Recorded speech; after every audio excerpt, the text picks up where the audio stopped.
Hello, and welcome back to the audiobook where I read Harry Potter and the Sorcerer's Stone by J.K. Rowling. Today we will be reading Chapter 14, Norbert and the Norwegian Ridgeback. Quirrell, however, must have been braver than they thought. In the weeks that followed, he did seem to be getting paler and thinner, but it didn't look as though he'd cracked yet. Every time they passed the third-floor corridor, Harry, Ron, and Hermione would press their ears to the door to check that Fluffy was still growling inside. Snape was sweeping about in his usual bad temper, which surely meant that the stone was still safe. Whenever Harry passed Quirrell these days, he gave him an encouraging sort of smile, and Ron had started telling people off for laughing at Quirrell's stutter. Hermione, had more on her mind than the Sorcerer's Stone. She had started drawing up study schedules and color-coding all her notes. Harry and Ron wouldn't have minded, but she kept nagging them to do the same. Hermione, the exams are ages away. 10 weeks, Hermione snapped. That's not ages. That's like a second to Nicholas Flamel. But we're not 600 years old, Ron reminded her. Anyway, what are you studying for? You already know it all. What am I studying for? Are you crazy? You realize we need to pass these exams to get into the second year. They're very important. I should have started studying a month ago. I don't know what's gotten into me. Unfortunately, the teachers seemed to be thinking along the same lines as Hermione. They piled so much homework on them that the Easter holidays weren't nearly as fun as the Christmas ones. It was hard to relax with Hermione next to you reciting the 12 uses of dragon's blood or practicing wand movements.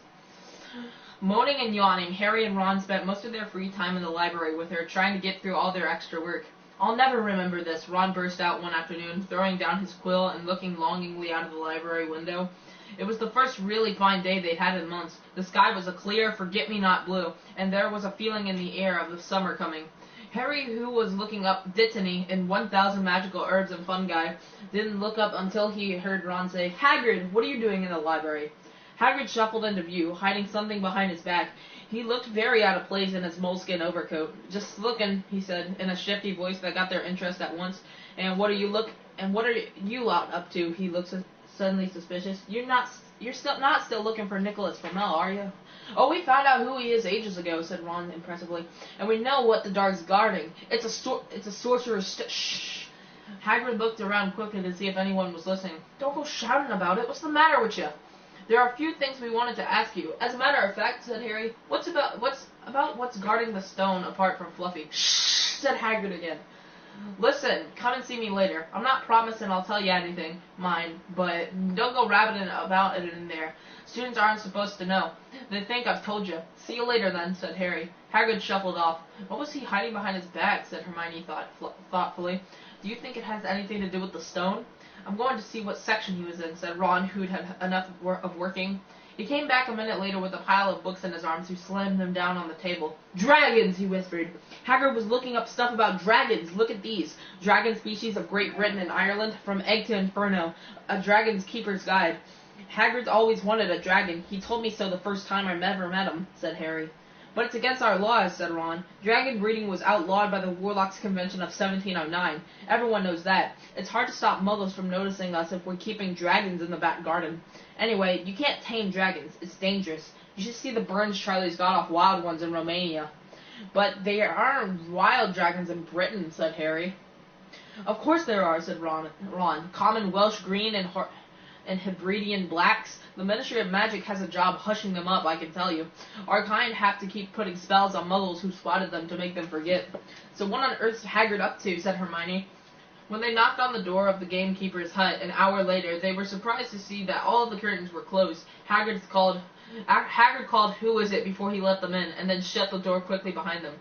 It was stifling hot inside, even though it was a warm day. There was a blazing fire in the grate. Hagrid made them tea and offered them short sandwiches, which they refused. "So you wanted to ask me something?" "Yes," said Harry. There was no point beating around the bush. "We were wondering if you could tell us what's guarding the Sorcerer's Stone apart from Fluffy." Hagrid frowned at him. "Of course I can't," he said. "Number 1, I don't know myself. Number 2, you know too much already, so I wouldn't tell you if I could. That stone's here for a good reason. It was almost stolen out of Gringotts. I suppose you worked that all out. Beats me how you even know about Fluffy." "Oh, come on, Hagrid. You might not want to tell us, but you do know. You know everything that goes on around here," said Hermione in a warm, flattering voice. Hagrid's beard twitched, and they could tell he was really smiling. We only wondered who had done the guarding, really," Hermione went on. We wondered who Dumbledore was trusted enough to help him apart from you. Hagrid's chest swelled at these last words. Harry and Ron beamed at Hermione. Well, I don't suppose it could hurt to tell you that. Let's see, he borrowed Fluffy from me, then some of the teachers did enchantments. Professor Sprout, Professor Flitwick, Professor McGonagall, he took them off his fingers, Professor Quirrell, and Dumbledore himself did something, of course. Hang on, I've forgotten someone. Oh yeah, Professor Snape. Snape? Yeah, you're still not on about that, are you? Look, Snape helped protect the stone. He's not about to steal it. Harry knew Ron and Hermione were thinking the same as he was. If Snape had been on protecting the stone, it must have been easy to find out how the other teachers had guarded it. He probably knew everything, except it seemed Quirrell's spell and how to get past Fluffy. You're the only one who knows how to get past Fluffy, aren't you, Hagrid? Said Harry anxiously. And you wouldn't tell anyone, would you? Not even one of the teachers? Not a soul knows except me and Dumbledore, said Hagrid proudly. Well, that's something, Harry muttered to the others. Hagrid, can we have a window open? I'm boiling. Can't, Harry. Sorry, said Hagrid. Harry noticed him glance at the fire. Harry looked at it too. Hagrid, what's that? But he already knew what it was. It was in the very heart of the fire. Underneath the kettle was a huge black egg. Said Hagrid, fiddling nervously with his beard. Where did you get it, Hagrid? Said Ron, crouching over the fire to get a closer look at the egg. It must have cost you a fortune. Won it, said Hagrid. Last night, I was down in the village having a few drinks and got into a game of cards with a stranger. I think he was quite glad to get rid of it, to be honest. But what are you going to do with it when it's hatched, said Hermione. Well, I've been doing some reading, said Hagrid, pulling a large book from under his pillow. Got this out of the library. Dragon breeding for pleasure and profit. It's a bit out of date, of course, but it's all in here. Keep the egg in the fire because their mothers breathe on them, see? And when it hatches, feed it on a bucket of brandy mixed with chicken blood every half hour. And see here, how to recognize different eggs. What I got there is a Norwegian Ridgeback. They're rare, them. He looked very pleased with himself, but Hermione didn't. Hagrid, you live in a wooden house, she said. But Hagrid wasn't listening. He was humming merrily as he stoked the fire. So now they had something else to worry about. What might happen to Hagrid if anyone found out he was hiding an illegal dragon in his hut? Wonder what it's like to have a peaceful life, Ron sighed as evening after evening they struggled through all the extra homework they were getting. Hermione has now started making study schedules for Harry and Ron, too. It was driving them nuts. Then, one breakfast time, Hedwig brought Harry another note from Hagrid. He had written only 2 words on it. It's hatching. Ron wanted to skip herbology to go straight down to the hut. Hermione wouldn't hear of it. Hermione, how many times in our lives are we going to see a dragon hatching? We've got lessons, we'll get in trouble, and that's nothing to what Hagrid's going to be in when someone finds out what he's doing. Shut up, Harry whispered. Malfoy was only a few feet away, and he hadn't stopped dead to listen. How much had he heard? Harry didn't like the look on Malfoy's face at all. Ron and Hermione argued all the way to herbology, and in the end, Hermione agreed to run down to Hagrid's with the other 2 during morning break. When the bell sounded from the castle at the end of their lesson, the 3 of them dropped their trowels at once and hurried through the grounds to the edge of the forest. Hagrid greeted them, looking flushed and excited. It's nearly out, he ushered them inside. The egg was lying on the table. There were deep cracks in it. Something was moving inside. A funny clicking noise was coming from it. They all drew their chairs up to the table and watched with bated breath. All at once, there was a scraping noise, and the egg split open. The baby dragon flopped onto the table. It wasn't exactly pretty. Harry thought it looked like a crumpled black umbrella. Its spiny wings were huge compared to its skinny jet body. It had a long snout with wide nostrils, the stubs of horns, and bulging orange eyes. It sneezed. A couple of sparks flew out of its snout. Isn't he beautiful? Hagrid murmured. He reached out a hand to stroke the dragon's head. It snapped at his fingers, showing pointed fangs. Bless him. Look, he knows his mommy, said Hagrid. Hagrid, said Hermione. How fast do Norwegian Ridgebacks grow exactly? Hagrid was about to answer when the color suddenly drained from his face. He leapt to his feet and ran to the window. What's the matter? Someone was looking through the gap in the curtains. It's a kid. He's running back up to the school. Harry bolted to the door and looked out. Even at a distance, there was no mistaking him. Malfoy had seen the dragon. Something about the smile lurking on Malfoy's face during the next week made Harry, Ron, and Hermione very nervous. They spent most of their free time in Hagrid's darkened hut, trying to reason with him. Just let him go, Harry urged. Set him free. I can't, said Hagrid. He's too little. He'd die. They looked at the dragon. It had grown 3 times in length in just a week. Smoke kept furling out of its nostrils. Hagrid hadn't been doing his gamekeeping duties because the because the dragon was keeping him so busy. There were empty brandy bottles and chicken feathers all over the floor. I've decided to call him Norbert, said Hagrid, looking at the dragon with misty eyes. He really knows me now, watch. Norbert! Norbert! Where's Mommy? He lost his marbles, Ron muttered in Harry's ear. Hagrid, said Harry loudly. Give it 2 weeks and Norbert's going to be as long as your house. Malfoy could go to Dumbledore at any moment. Hagrid bit his lips. I know I can't keep him forever, but I just can't dump him. I can't. Harry suddenly turned to Ron. Charlie, he said. You're losing it too, said Ron. I'm Ron, remember? No, Charlie, your brother. Charlie, in Romania, studying dragons. We can send Norbert to him. Charlie can take care of him and then put him back in the wild. Brilliant, said Ron. How about it, Hagrid? And in the end, Hagrid agreed that they could send an owl to Charlie to ask him. The following week dragged by. Wednesday night found Hermione and Harry sitting alone in the common room, long after everyone else had gone to bed. The clock on the wall had just chimed midnight when the portrait hole burst open. Ron appeared out of nowhere as he pulled off Harry's invisibility cloak. He had been down at Hagrid's hut, helping him feed Norbert, who was now eating dead rats by the crate. It bit me, he said, showing them his hand, which was wrapped in a bloody handkerchief. I'm not going to be able to hold a quill for a week. I tell you, that dragon's the most horrible animal I've ever met. But the way Hagrid goes about it, you'd think it was a fluffy little bunny rabbit. When it bit me, he told me off for frightening it, and when I left, he was singing it a lullaby. There was a tap on the dark window. It's Hedwig, said Harry, hurrying to let her in. She'll have Charlie's answer. The three of them put their heads together to read the note. Dear Ron, how are you? Thanks for the letter. I'd be glad to take the Norwegian Ridgeback, but it won't be easy getting him here. I think the best thing will be to send him over with some friends of mine who are coming to visit me next week. Trouble is, they mustn't be seen carrying an illegal dragon. Could you get the Ridgeback up the tallest tower at midnight on Saturday? They can meet you there and take him away while it's still dark. Send me an answer as soon as possible. Love, Charlie. They looked at one another. We've got the invisibility cloak, said Harry. It shouldn't be too difficult. I think the cloak's big enough to cover the two of us and Norbert. It was a mark of how bad the last week had been that the other two agreed with him. Anything to get rid of Norbert. And Malfoy. There was a hitch. By the next morning, Ron's bitten hand had swollen to twice its usual size. He didn't know whether it was safe to go to Madame Pomfrey, would she recognize a dragon bite?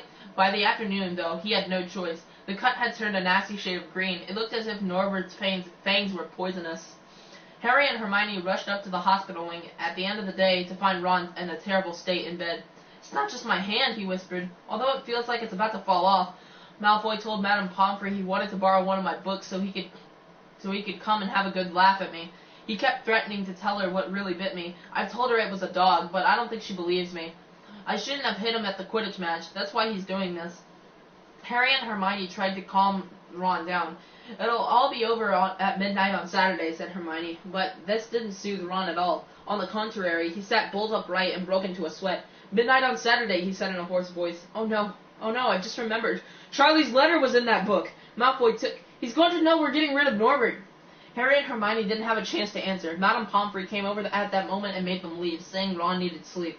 It's too late to change the plan now, Harry told Hermione. We haven't got time to send Charlie another owl, and this could be our only chance to get rid of Norbert. We'll have to risk it, and we have got the invisibility cloak. Malfoy doesn't know about that. They found Fang the boarhound sitting outside with a bandaged tail when they went to tell Hagrid, who opened a window to talk to them. I won't let you in, he puffed. Norbert's at a tricky stage, nothing I can't handle.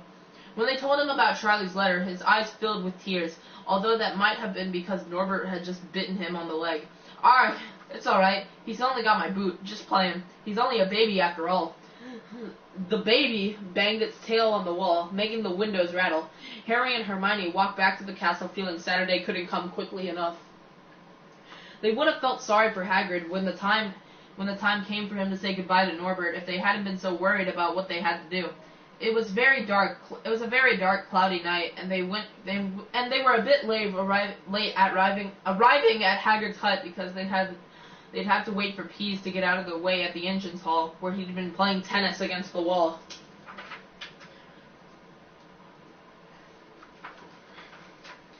Hagrid had Norbert packed and ready in a large crate. He's got lots of rats and some brandy for the journey, said Hagrid in a muffled voice, and I've packed his teddy bear in case he gets lonely. From inside the crate came ripping noises that sounded to Harry as though the teddy bear was having its head torn off. Bye-bye, Norbert, Hagrid sobbed as Harry and Hermione covered the crate with the invisibility cloak and stepped underneath it themselves. Mommy will never forget you. How they managed to get the crate back up to the castle, they never knew. Midnight ticked nearer as they heaved Norbert up the marble staircase in the entrance hall and along the dark corridors.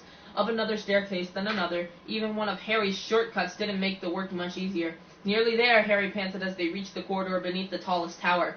Then a sudden movement ahead made them almost drop the crate. Forgetting that they were already invisible, they shrank into the shadows, staring at the dark outlines of two people grappling with each other 10 feet away. A lamp flared.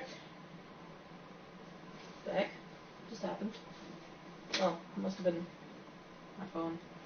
Anyway, Professor McGonagall, in a tartan bathrobe and a hairnet, had Malfoy by the ear. "Detention!" she shouted. "And 20 points from Slytherin. Wandering around in the middle of the night? How dare you! You don't understand, Professor. Harry Potter's coming. He's got a dragon. What utter rubbish! How dare you tell such lies? Come on, I shall see Professor Snape about you." Malfoy. The steep spiral staircase up to the top of the tower seemed the easiest thing in the world after that. Not until they'd stepped out into the cold night air did they throw off the cloak, glad to be able to breathe properly again. Hermione did a sort of jig. "Malfoy's got detention. I can sing." "Don't," Harry advised her. Chuckling about Malfoy, they waited, Norbert thrashing about in his crate. About 10 minutes later, 4 broomsticks came swooping down out of the darkness. Charlie's friends were a cheery lot. They showed Harry and Hermione the harness they'd rigged up, so they could suspend Norbert between them. They all helped buckle Norbert safely into it, and then Harry and Hermione shook hands with the others and thanked them very much. At last, Norbert was gone. They slipped back down the spiral staircase, their hearts as light as their hands, now that Norbert was off them. No more dragon, Malfoy in detention? What could spoil their happiness? The answer to that was waiting at the foot of the stairs. As they stepped into the corridor, Filch's face loomed suddenly out of the darkness. "Well, well, well," he whispered. "We are in trouble." They left the invisibility cloak on top of the tower.